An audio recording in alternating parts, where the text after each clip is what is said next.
I'm still cleaning out down the side of my house. You can see there's an old hypertufa trough there. Now that's about 30 years old. That has got a polystyrene, it's in a polystyrene fish box covered in hypertufa. It's really done well. It's, yeah, 25, maybe even 30 years old. Anyway, I had a request from a plant collector, Eli. I wasn't going to mention your name, but I will. To actually, he said, never mind the posh bird, would I actually read a poem myself? Could I do one that we used to do as kids at school? Eli, I can't do that one, not even on YouTube. We would get, no, you've got no chance. But it did remind me of a poem, and you sprang to mind. I once went to see Roger McGough, and he had the most fantastic little poem, and it just reminded me of you.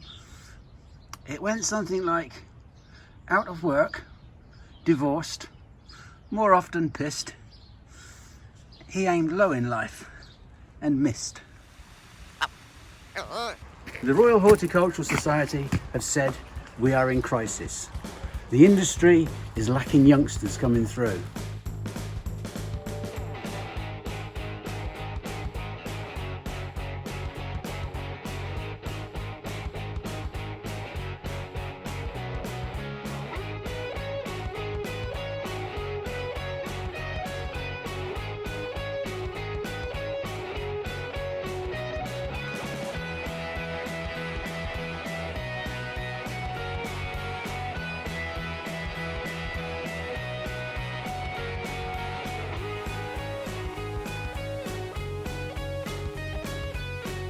This is Eggleston Hall Gardens, and over the next 12 months we're going to take you on a journey of what it's like to run a nursery garden.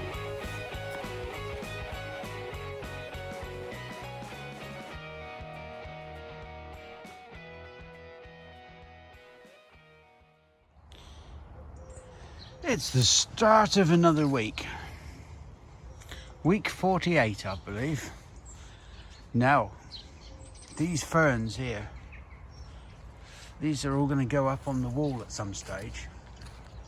Because the ground is wet now, we can't use the tractor, and it'd be absolutely killing barrowing all of those up there, like 15 at a time, because there's a few hundred of them, and I'm a bit old for that. So, and it's not just those ones on the outside. In the old shade hall here, there's some, well, the big ones I won't take up, but there's some others here that are certainly going to need to go up. They just get too wet. People think that ferns like it wet. They don't. Some ferns do. They like the humidity and the damp. Others like just the opposite. Some are evergreen, some lose their leaves. The evergreen ones, they are very often you wish that they would lose their leaves because they look neither one thing nor the other. But they've got to be sorted out. All of these grasses have got to be sorted out, either potted on or moved up into larger pots. The good thing about moving all these plants is that once they're moved, we free up the beds ready for pressure washing, cleaning. The only other problem is, of course, we haven't got any staff or just a little bit of help from Thomas, because they're furloughed, because we don't know how or what's going to happen after Christmas. There's an obsession with having a Christmas. Now, I know some people have families and they all like to get together over Christmas, but these are strange times. And I fear that the obsession over Christmas is going to put us back to square one in January. Unless people, of course, are very, very careful. A few glasses of sherry and a few whiskey max, and people aren't always that careful. Ask my cousin Millie. Anyway, that aside, it is a problem because I don't know how we're going to get through the work. And I'm getting on a bit now for this, but we'll just have to do what we can. If we get some hard frosts and the ground is hard, I'll be able to come off of troughs and probably just nip onto moving stuff, because I'll be able to use the tractor. See, I'm just walking up here with the camera and I'm puffing and blowing like an old steam train.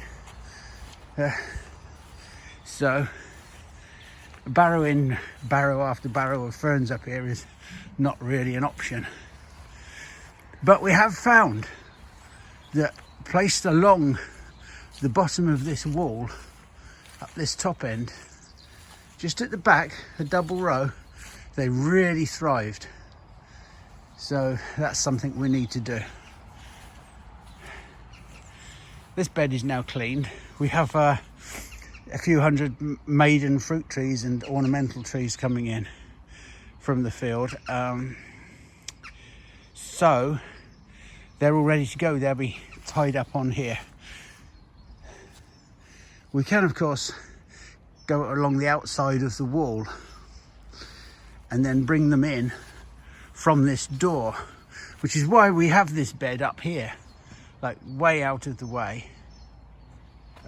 We can then come up this outer path, you see.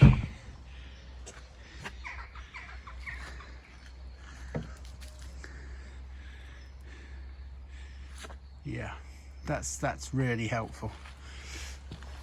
And then we can just lay them into the bed there.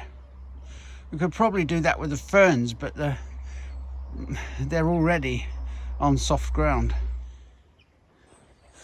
You can see in here where Thomas has originally cleaned. This is the Hoster house, and Lisa's now been in with the pressure washer. The netting is so much better, and it's just so clean and crisp in here now. You really don't want to put any more plants in. This is flood matting.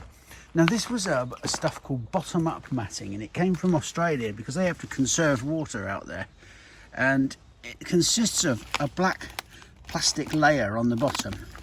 There is a capillary matting in between, and the top layer is a permeable sort of polythene like Mypex. So it's 3 layers. The bottom layer stops the water draining out. It's bent over the top to form a hem, and down there there's something called T-tape, or a dripping tape, and it gradually drips water out and soaks the mat. It's fantastic stuff. It really works well. You think so as well, don't you, Pepper? Yeah, look, she's dead impressed. Now, you can get it, you used to be able to get it in all different widths. The only problem is if you're not on level ground, it was always a problem.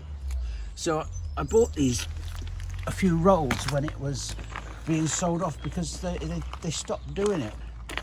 And the suppliers we had a few rolls left over, but for in here where it's on a slight incline, but not too much, we just stand the hostas on it. Now we could just use it normal, but they really work well on it.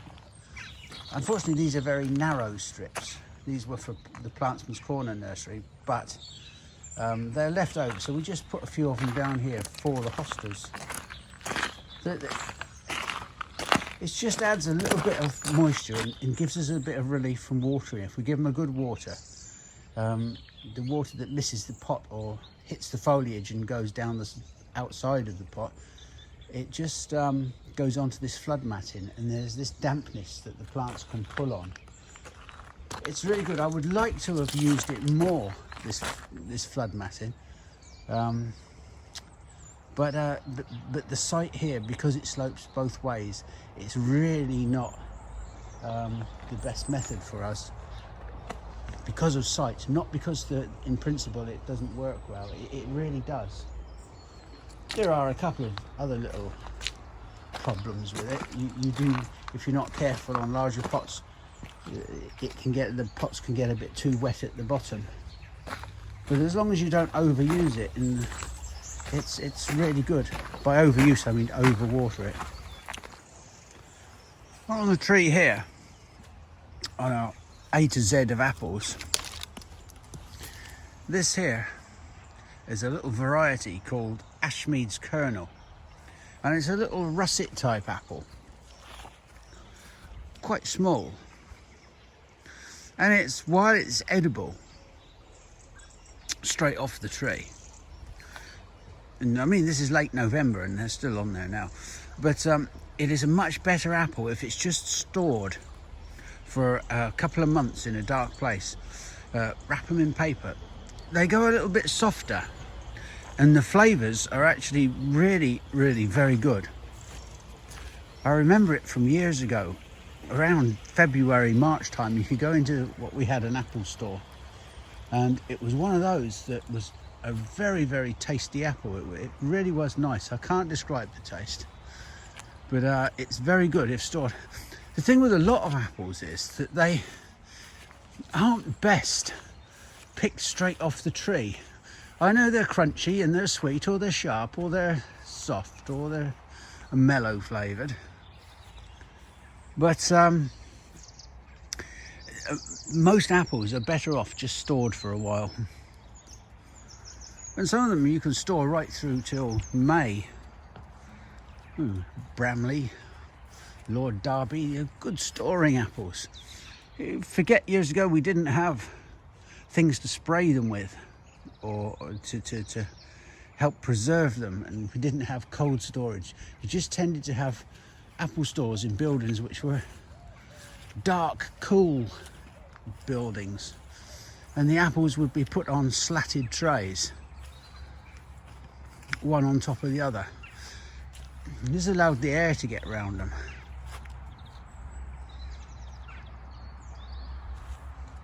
This is another nice apple, and I've forgotten what it is right now.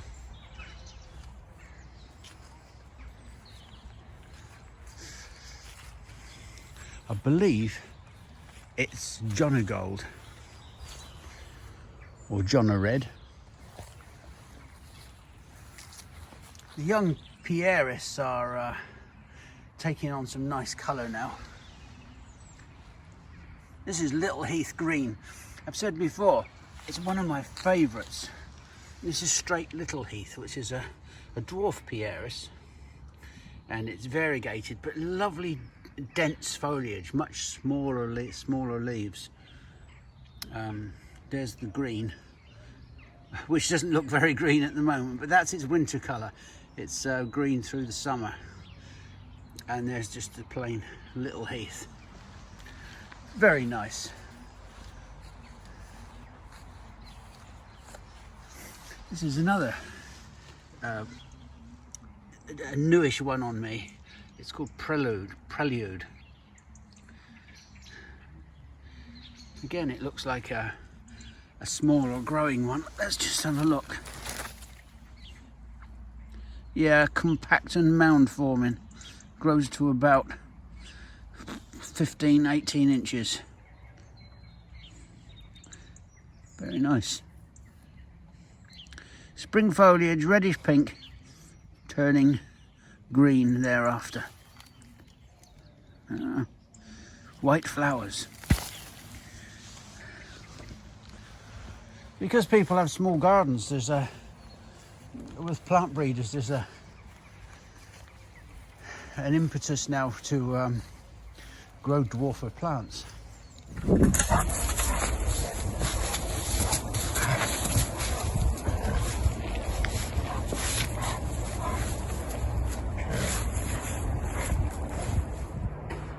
Well, I was just having a bit of a tidy up in our small retail tunnel and looked up. We've got a nice Shinder Shoujo planted by so-called pond in the raised bed, and I was shocked to see on the 16th of November it was crawling with aphids.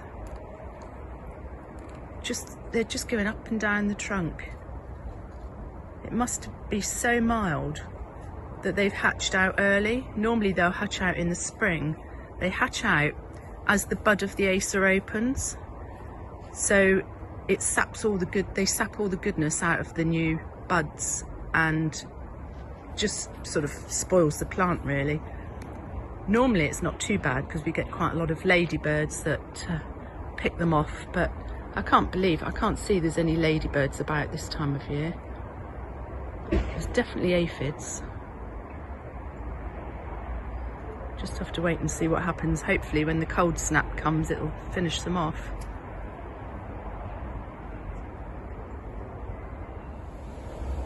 Well, I take that back. There are ladybirds about.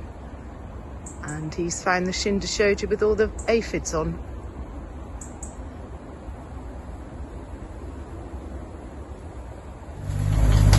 Okay, so this is one of the jobs we've got to do over the winter.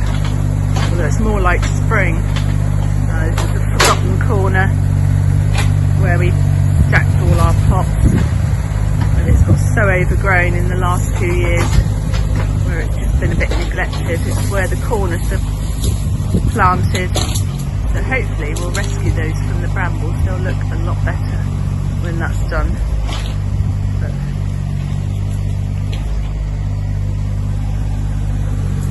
so this is before. I hope we'll have an after. I just had a baby here. Come up to help, have you?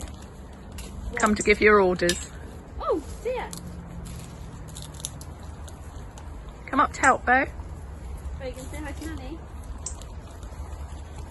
No, too busy. You keen to get back, Law? No, not when I've got more sleep. Good chopping. Please don't let go of that. Mum, you'll stand this way.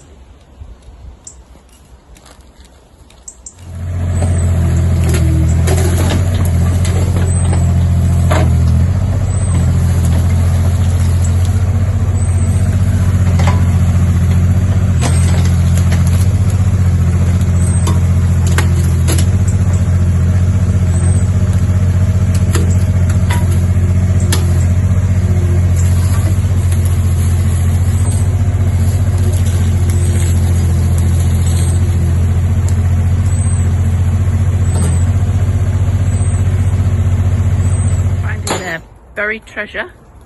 What? Buried treasure. Oh shit.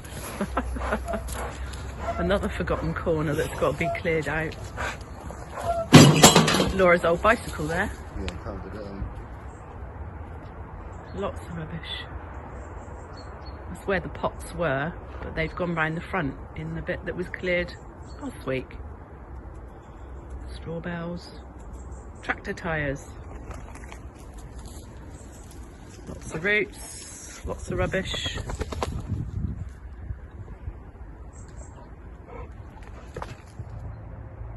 Well, last week it was quite unusual here to see ladybirds and aphids. But this week, it's nearly the end of November now, and there's actually new growth on one of the emerald lace plants in the tunnels. Everything else has lost its leaves, gone into the autumn colour, lost its leaves, and this little chap has decided to grow away again with new growth colour. So, well, this is half done. We've discovered the little tractor under the brambles. That is so old, I can't remember, well, I can't remember that one going, and I've been here 40 years, but there. Wait, doggies.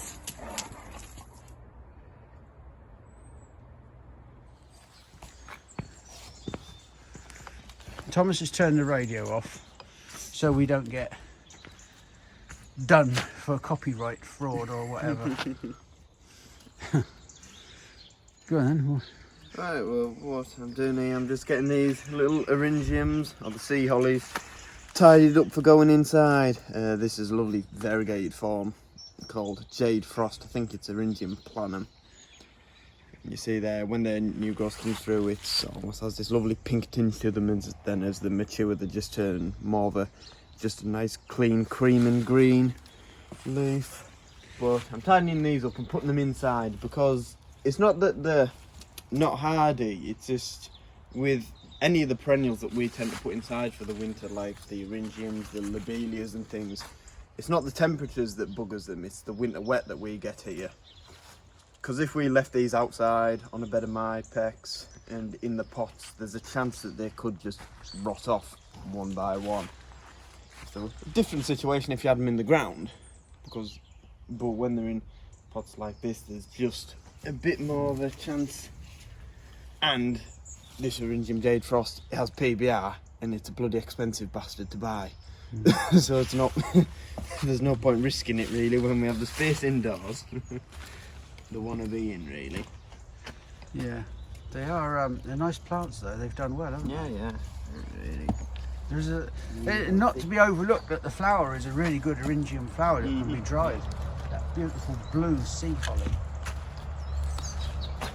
Yeah, thank you, Thomas.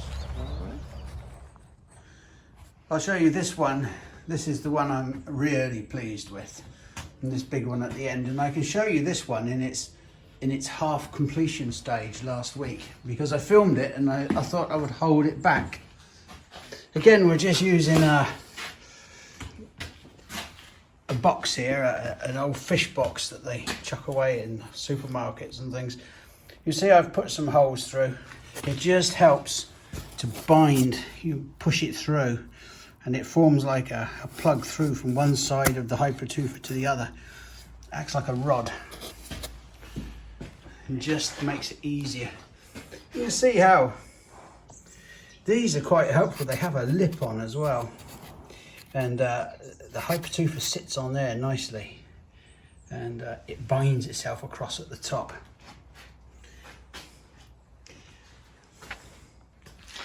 They are very popular. I've already got a few orders for them.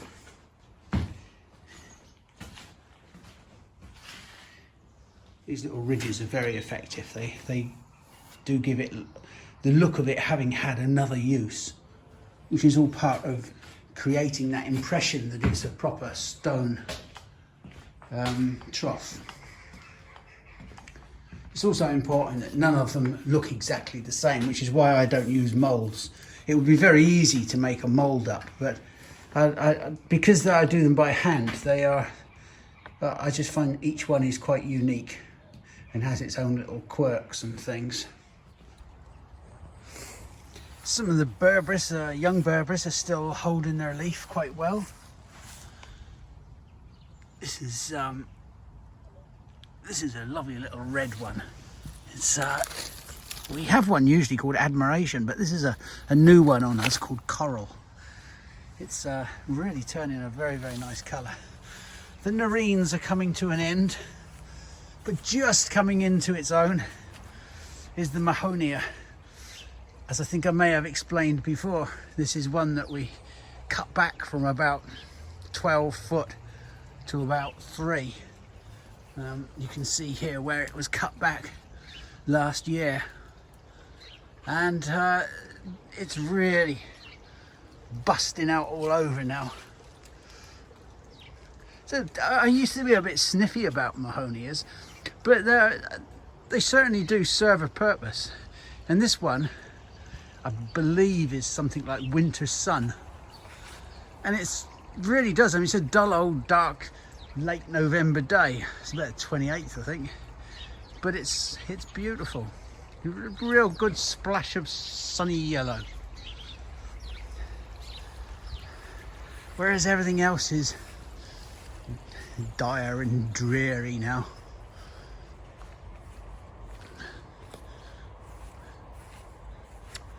Can't have everything, can you? Now, and also, look at that Christmas tree there. The Fastigiata. We've looked at this before, but I really do love this thing. Just goes up and up and up and up and up and up.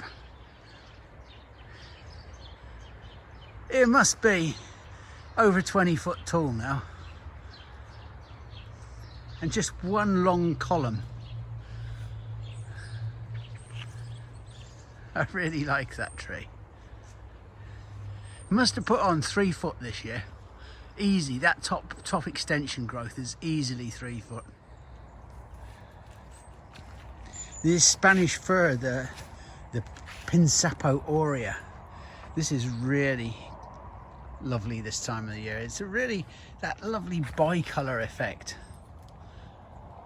And these really spiky little needles. AB's Pinsapo aurea. A little beauty. There's some of the conifers are looking really quite good now. They do add a lovely blend of colour. We're on moving hollies at the moment. We plant for winter that has if you put it in the corner of your garden, it has an ethereal sort of mysterious look to it. And that's these are rubus. And if I get one out,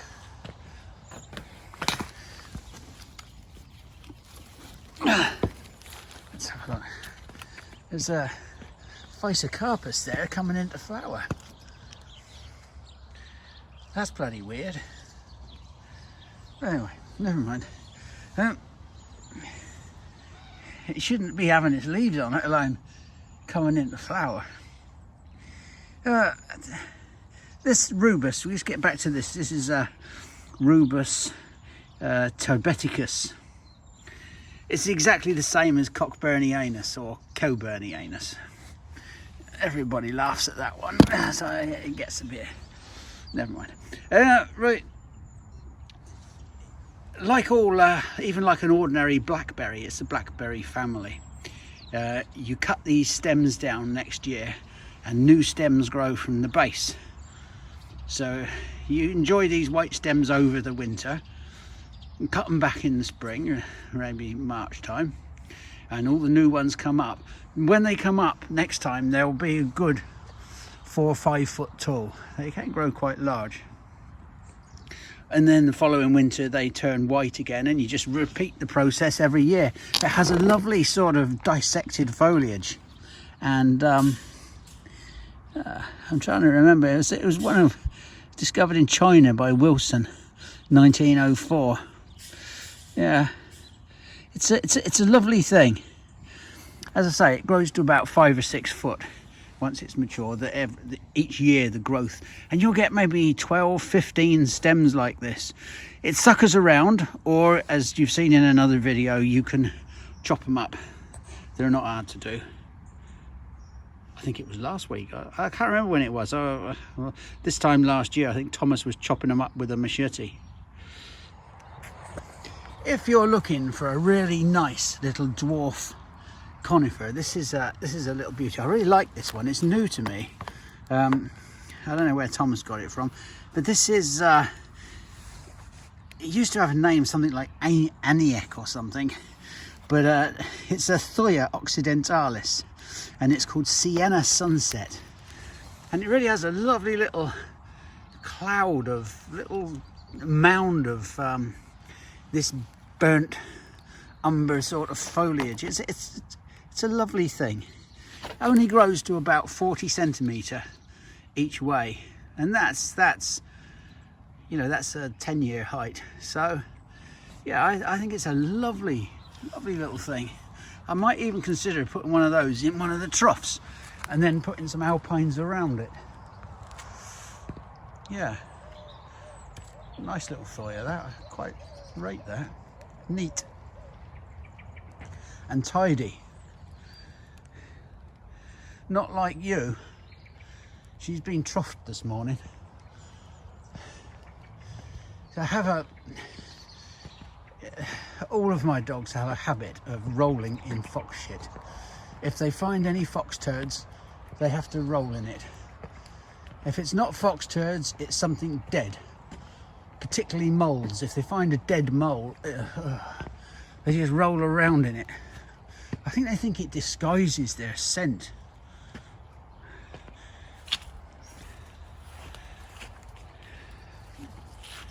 Dirty little bastard. I'd forgotten how quickly it the light goes. It's 3:30 and it's pretty dark. I'm just in the process of tidying up and pruning up this climbing rose. It's not the perfect time, but I'm not going to get a chance later on. I don't know if I'm going to have any staff, so I best do it now while I've got a spare half hour. It's a question of, I think we've done a video on how to prune a climbing rose, but I want you to see what the difference is. I've already started, I've done about a third of it. So I'll show you the difference between before and after. There she is, all finished. Good old Constant Spray. Hopefully that will give us a good display next year. The only problem we got at the moment is I usually get my roses from David Austin, and I'm just not sure what they're going to be doing next year. We're not sure we'll be allowed to have any. They seem to be wanting to just deal with the big garden centres, not the small independents. They haven't got the roses anymore, what with coronavirus and furlough. They've been in problems. Nothing we can do about that either. So I'm going to have to source some roses from somewhere else, but everybody wants David Austin's. It's a problem I'm going to have to address quite soon. What is it when you give somebody else the responsibility? Delegate, that's it. I'll have to delegate that one. I have no doubt when Elizabeth's back in, she will be digging out these. These have sown into the borders. There's the giant bronze fennel there, Alchemilla mollis. There's more of the fennel, lots more of the fennel. God, the stink of aniseed. There's a bit of Verbena bonariensis. And over here are some, well, I'm not quite sure what that is. It looks like Teucrium of some sort, and then there's another verbena. You know, over the years, so many plants have been discovered on nurseries like this. It doesn't happen so much now because there aren't very many nurseries like this. But over the years, new varieties or unusual varieties have been discovered because you've got all of these plants together. And very often they're all cross-pollinating. Those, for example, we've got all these Trollius here. Trollius if you're posh. We've got all these Trollius and they're still here, and there's all sorts of varieties, and they will be cross-pollinating and they self-seed occasionally, and that's how you used to naturally get new varieties. Now, what with micro-propagation and different methods, new varieties they don't stand the test of time. Something that germinates here on the side, we might years ago have grown it up and propagated it vegetatively, and divided it one year, then you've got 2 plants, the following year you've got 8 plants perhaps, then 16, and over the course of about 10 years you develop you bulk it up to a number that is good. The good thing about that was plants used to stand the test of time. Now, if this doesn't make sense, I'll try and explain it a little bit. When you have a plant and you're just growing it normally, it needs, if it's a new seedling, you need to see if it copes in the wet, if it copes with the cold, if it's hardy, and if it can cope with your climate. Just because it's grown and seeded one year doesn't mean that it's going to take every year. The problem with micropropagation, so many of today's varieties are that they grow a mass of things from seed. They look at one that has an unusual quality, and then that seedling is propagated with micropropagation thousands of times over before it stood any test of time, before it's had years and years in the field growing, trials. Don't need to bother with that now. And the money is so huge because you've got an unusual thing. Let's say that fennel that's growing in the side there, if I took one of them and pulled it out and it had, say it had purple leaves or with yellow spots on it, any unusual thing, I would make a fortune out of it within a year or two, because I could have it micro-propped and I could grow thousands and thousands of them, and it would be unusual. But I have no idea of its hardiness and what it can do, because it isn't grown in trial grounds. And by the time we do find that out, I've made a fortune and fucked off to Florida. But you get my point. I hope I've made it make some sort of sense.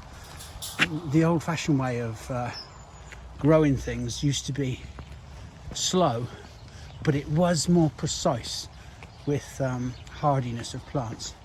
And you looked forward to making a few bob when you got a bit older.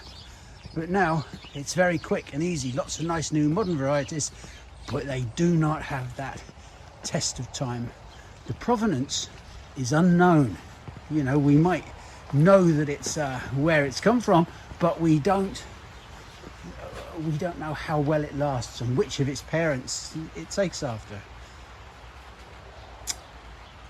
It's not a problem, because people are making money out of it, but it's a bit like the thing of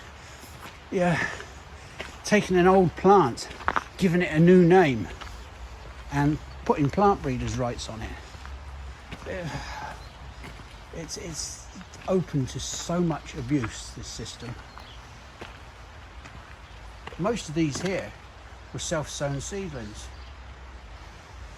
but we will make that known when we sell them.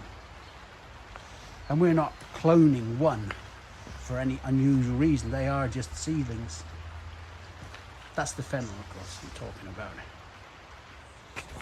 The other problem that bothers me with horticulture at the moment, as we're coming to the end of this series, there are things that I may have mentioned in the past, but I've not really gone into them in depth. And that's the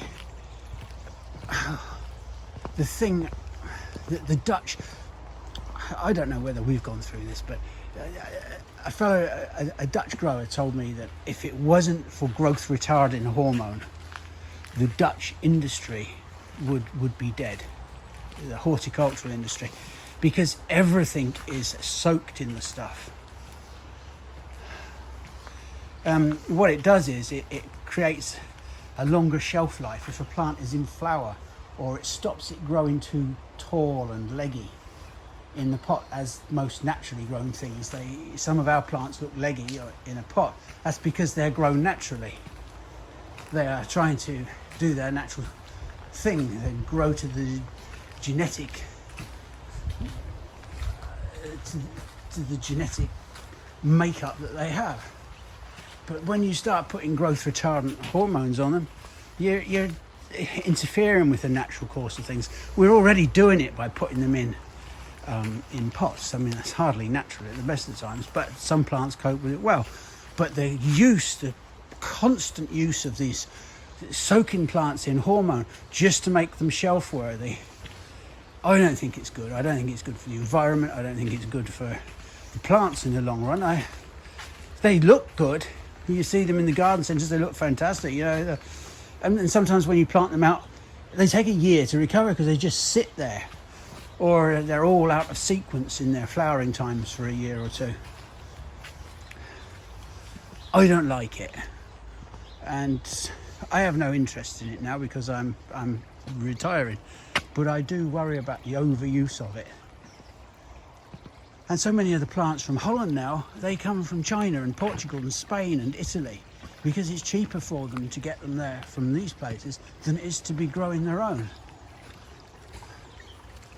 That's why garden centres in this country, if you stopped imports from Holland, most of them where would they get their plants from?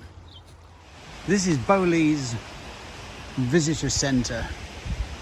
It's all closed up now, obviously, but it's a lovely place. You can have a picnic along here. This is not what I've come to show you, but it's a good place to park.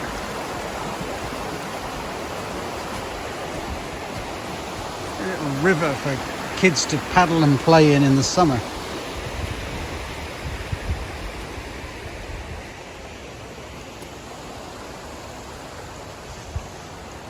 Hey, look, they've even got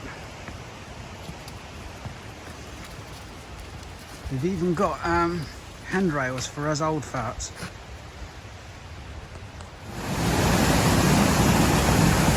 Up here, these little waterfalls, this is called a force, because the water is forced through. I'm not sure what this one is called, but further up is a cave, which we're about to visit. This is all just alongside the car park. If you park where we did, at Follies, you can go and do your walk at low force like we've just done, or you can also top it off by coming up here. This is a little side river. We're going up to a place called Gibsons Cave. Gibson was apparently a Scottish brigand, and he hid out for a time in the particular cave we're going to. It's hidden by a waterfall most of the time. Whether we can get in there or not, I don't know. We'll find out.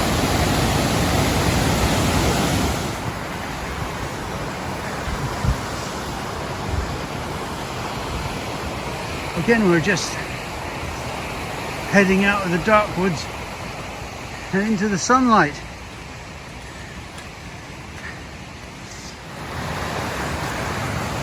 The area is full of caves over there on the other side of the river.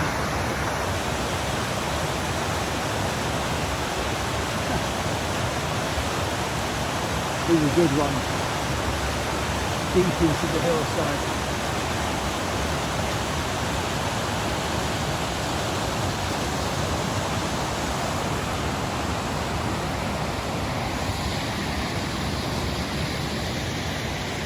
And then back into the dark. The dogs are all over the place.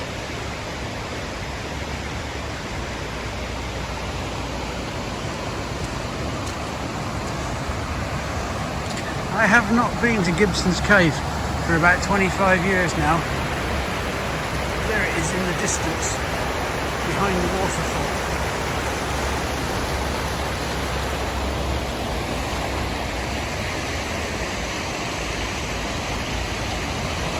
There is just so much of this sort of stuff around here, and most of this is hidden away. Anybody watching this and coming up to visit us, or as I've said before, make a day out of it. Visit the gardens, but spend a weekend here. Walk these paths. It's much less crowded than anywhere like the Lake District. I think I've seen 2 couples today that we followed along this path. It is beautiful.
What we're doing here is moving a lot of our younger hollies down for repotting.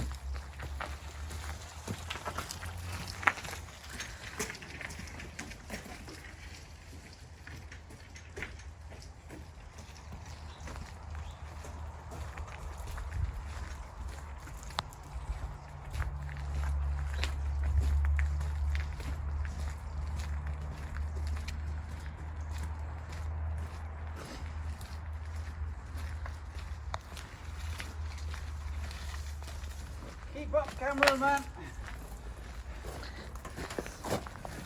This is, these are in 5-litre pots. Holly is quite an interesting plant. It doesn't produce a lot of roots, but despite that, it still needs repotting because it runs out of nutrition. You can see here, that holly just does not look too rooty. It looks like it could do another year in that pot. But if we leave it for another year in that pot, it will suffer. It's just a strange plant that doesn't produce masses of root at this particular stage of its life. So we do tend to move them on a little bit earlier than we would normally, just by, if you were just going at judging it by the size of the roots. This is an interesting variety. It has a twisted leaf and it's called Crisper. And it's a male. And of course, with most of the hollies, apart from Pyramidalis or JC Van Tol, you need a male to get the berries, to pollinate.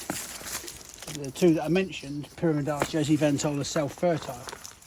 But with a male, you will improve the amount of berries you get. The interesting thing about, you know, if you're travelling around in the lanes or the hedgerows, you see a holly and you take a load of the berries and plant them, the ratio of females that you get to males is about 25 to 1, sometimes even more. So some growers think it's 40 to 1, where you have to take out 40 plants and one of them will be a female. And of course, you don't know that for a number of years, for 7 or 8 years, till it reaches an age when it starts berrying. With ours, we tend to graft them, and when they're grafted, they berry much earlier. There's 2 varieties, Silver Queen and Argentea marginata, that over the years they've got mixed up because they're so similar. And the only way you can really tell them now, truly, is if one's got berries. If one hasn't got berries, you can normally rest assured that it's the male, if it's a grafted plant. But if it's seed grown, it could just be young. It's always a problem, hollies. People like the berries, but you should never overlook these 2 here. Now, I've trained these from a young plant, and that, to get this standard with a nice stem, is taken me 15 years. These were done at the Plantsmans Corner Nursery. This here, this year, I asked Clara because she pruned them back, and I asked her to leave a leader on each one, because potentially we could take this up another year. We wouldn't cut it back this year, and then we could stop it and make a second ball further up. So you've got a double standard, if you see what I mean, but you need a lead shoot to do that. So we would grow this up next year, and then we would stop it and then create, over the following 6 or 7 years, another ball, so that you've got a pair of balls, so to speak. She's pulling faces. She's pulling faces. That wasn't being smutty. That's actually what we're wanting to do. We want 2 balls, but they are, as I've explained, they are quite long term. So this is obviously going to be for somebody else to do. But that's the process.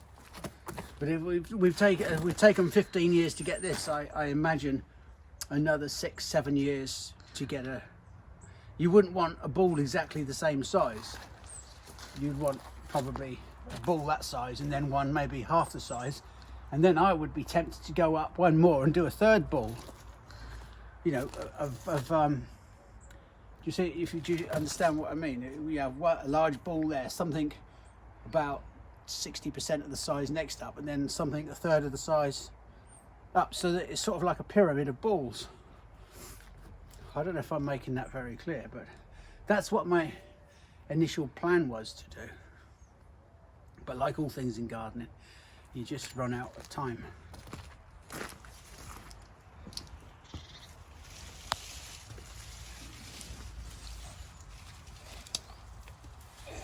So all of these hollies have got to be moved down onto the wall where we were just discussing them.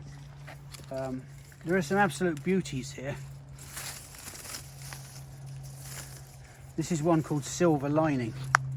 This was, if you go back a few weeks, you'll see a radio talk I did with Jeffrey Smith. The lady that rang up, Louise Bendel Duck, this was developed by her. This is the one she had called Silver Lining, and it really is very, very nice. But all of these have got to be moved. A lot of the hollies take on, in the winter, they take on this lovely, they get this purpley twang to them. This is a particular favourite of mine. This goes back to the 1600s. This is Flavescens, Ilex aquifolium flavescens, and you can see the lovely bi-coloured foliage. It's absolutely beautiful, and as it makes a large tree or shrub, however you want to grow it. I mean, remember that you can keep hollies to whatever size you want. A holly tree is no more than a hedge holly that's grown as a tree. A hedge is just a tree holly chopped back. This is Silver Van Tol. This is another nice one. It has nice berries, deep red berries. This is just a young plant. It's just had a sprinkling of berries on this year, but it has this lovely soft non-prickly sort of leaf, slightly concave, I don't know which it is, convex or concave, I can't think right now, but it's a lovely thing. This is a male. This is Orea Frodina, and it's sometimes known as the smudge holly. Beautiful little thing. In England, we are very keen on soccer. For some reason, that holly always reminds me of Wolverhampton Wanderers. They sort of play in that golden green colour. It's amazing how some things make you think of weird things. Ilex Blue Angel, slightly different species. This is a Miss Survey species, but beautiful. All the same. This is Wilsonii. Much bigger, rounder leaf. The chestnut leaf holly. Again, all of these are going down to be repotted. And next we have some more of the same, but these are, as you can, if you look here, they'll all be repotted and cleaned up. There's the graft there. You can see the V of the graft where Wendy at Bartholomew's has done these, and that's gone in nicely.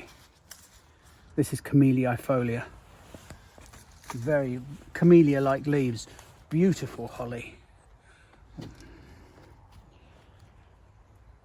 And again, that looks like either Golden King or Madame Brio. Golden Queen, sorry. Golden Queen is the male, Golden King is the female. Don't ask me why, I haven't got a clue. And these larger ones here, if we just go down here, there's very few of them left now because we've sold a lot during the summer. This is a cloud pruned Passiflava. Passiflava has the nice yellow berries. A cloud pruned hedgehog holly. Again, this has taken many years to do, and it needs a little bit more work on to define the different clouds, bringing that cloud down to accentuate this one. It isn't a quick and easy job.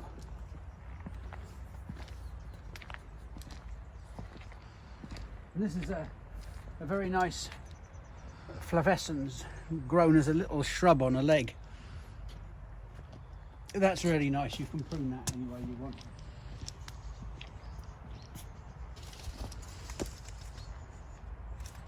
And I think Thomas has put this one as not for sale because this is Ilex wilsonii, and as his other name is Wilson. There was a bull called Wilson in a Tom Hanks film. Can't remember what the name of that film was now. He was stuck on a desert island and developed a relationship with a football. Well, I know it sounds daft, but it was quite a heartbreaking film. Especially when the bull disappeared into the distance at the end. I became romantically attached to a football. Over here, I don't know if the cameraman can just get round here. This is a very, very nice holly.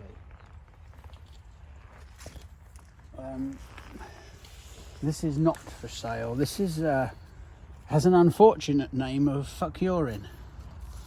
Fukurin. But you know, you can't help that. And this is Parado. Ilex Parado. Slightly on the tender side, but when it flowers, it is extremely highly scented. Over there is some Lichtenthaliae myrtifolia. And if we just go back up that path, madam, mind you don't slip arse over it, because it's very slippy. The whole reason as well for moving all of these hollies and ready for repotting, taking them down onto the wall, is so that these beds can be cleaned. You can look at that. Look, it's like got lichen and liverwort and so Lisa will get in here with a pressure washer and they'll be nicely cleaned up. These are just some smaller myrtifolias, some smaller Lichtenthalias, and this here is my favourite holly. These are only young plants. Well, I wouldn't say it was my favourite, but for berrying I like this one. Not that one. That's Lichtenthaliae. This is amber. And this was discovered at Hilliers, and you can see how the berries are turning that lovely amber colour. It's very, very nice, and it makes a natural pyramid. Oh, wrong hole. That's it then. Done that now.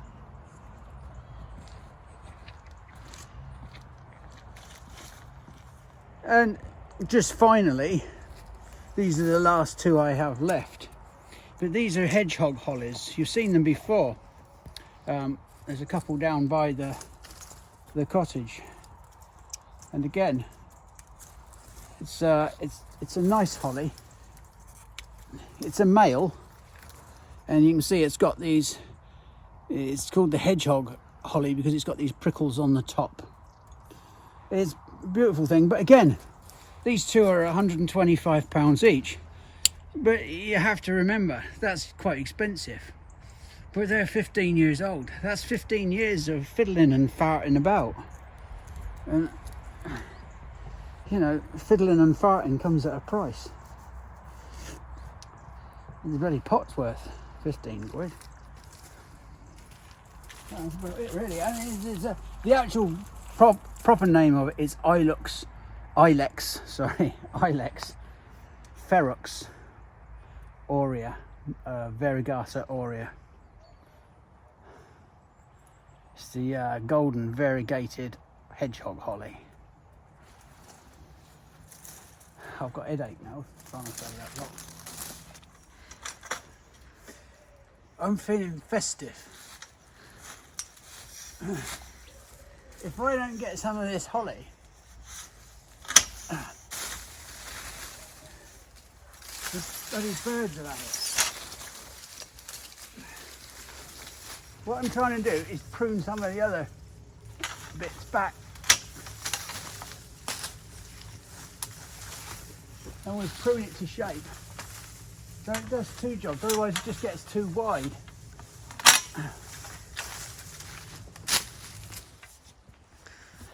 You see, yeah. See, people like this holly. Stick it on the mantelpiece and stuff.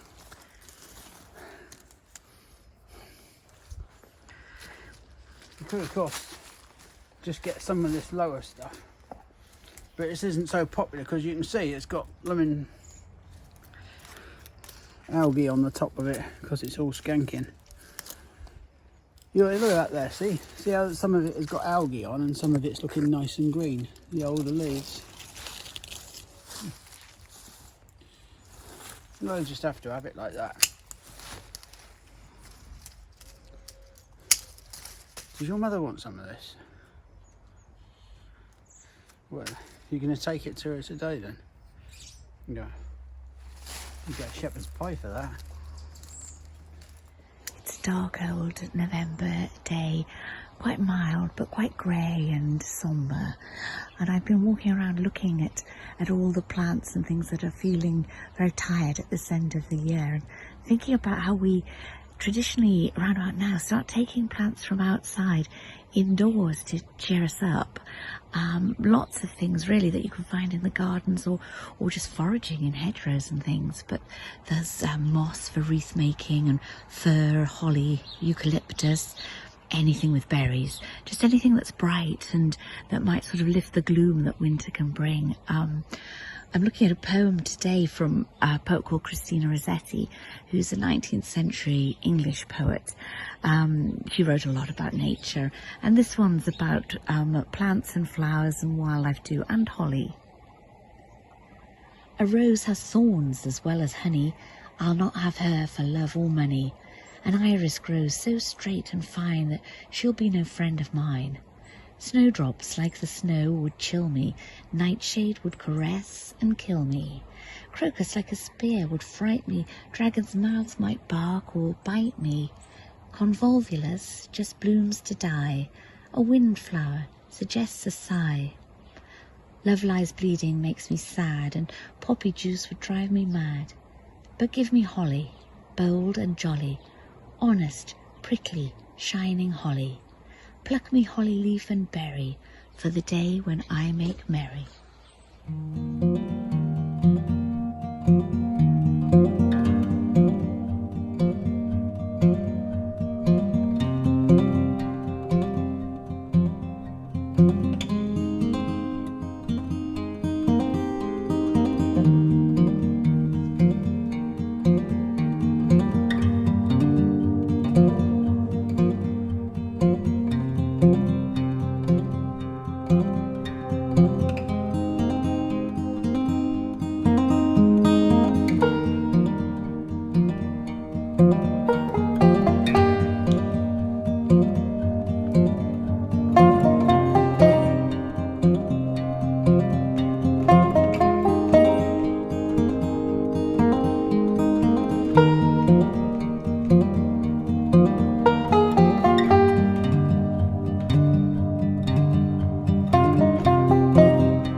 Elisa has just reminded me to explain what this tool is.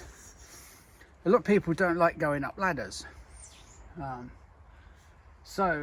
of course, if you can reach things like this holly and prune things, and even fruit trees, without having to resort to going up a ladder, or if you're a bit old or you're just a bit brown trousered about it, then you can use it. This is a long arm, and it has a pruning section at one end, a long rigid wire that comes down through the shaft, and then a handle, and you just pull the handle, and you can see here. There, see? So you just take your long arm right up there, hook it round whatever you're pruning,